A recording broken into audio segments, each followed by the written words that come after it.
Carbon monoxide. This invisible killer could be seeping through your home and you wouldn't even know it. Early Show consumer correspondent Susan Kopen is here with some important information. Good morning. Good morning, Harry. Here's the problem with carbon monoxide. You can't see it, you can't smell it, you can't taste it. Carbon monoxide can poison you, it can kill you, and it can happen quickly. What you got, Zach? It was Christmas time, 1995. Cheryl and Todd Burt were celebrating with their 3 sons, Ryan, Nicholas, and Zachary. Less than 2 weeks later, their lives would take a disastrous turn. I can't even verbalize the terror. In an interview with CBS News in 2004, Cheryl and Todd recounted what happened that night.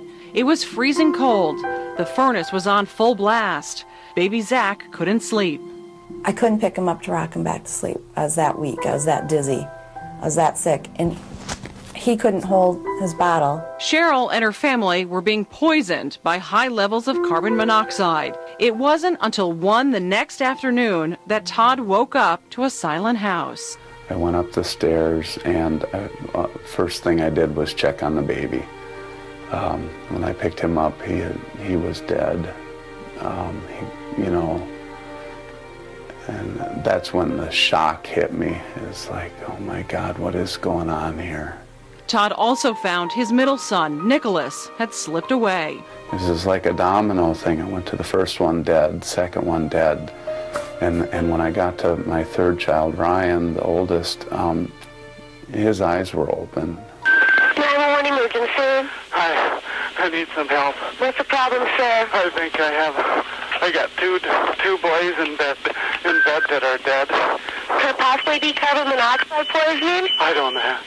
We'll get them right out. We'll get the ambulance and rescue right out there. Todd, Cheryl, and 5-year-old Ryan made it out alive, but the carbon monoxide coming from their faulty furnace had taken the lives of 4-year-old Nicholas and 16-month-old Zachary. Every year, thousands of people are accidentally poisoned by carbon monoxide. Hundreds die. It's called the silent killer. It's like having this enemy there that you don't know about because you can't see it, you can't smell it, you can't taste it, you won't know it's there. Mary Kay Oppie is president of the Home Safety Council. She says carbon monoxide can leak into your home from any fuel-burning appliance, like your furnace or water heater. That's why it's so important to get them inspected on an annual basis. The worst case scenario is that there is a problem, it goes undetected, you don't do anything about it, you could die. Other sources of carbon monoxide? Your fireplace, your stove, or your oven. Although it's invisible, there are warning signs that you're being poisoned by carbon monoxide. Symptoms mimic the flu, headache, fatigue, nausea, dizziness, and shortness of breath. Oppie says the best defense is one of these, a carbon monoxide alarm. The Home Safety Council recommends putting one outside every sleeping area and on every level of your home.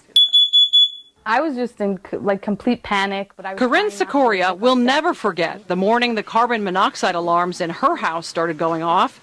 Her home was filled with family who had come to visit for the weekend. About 7 in the morning, the carbon monoxide detector downstairs near the furnace started ringing, and within about 5 minutes, all the alarms on each level of the house started ringing. Turns out carbon monoxide had reached dangerously high levels after her husband Fred had turned on the furnace while everyone was sleeping. If we didn't have the carbon monoxide detector, it would have been a terrible tragedy. Are we going to open some presents? Yeah! Just before Christmas, Cheryl Burt had thought about buying a carbon monoxide alarm. Instead, she used the money to buy her son Nicholas a toy truck. We didn't buy a carbon monoxide detector. We didn't have one. We could have. We should have.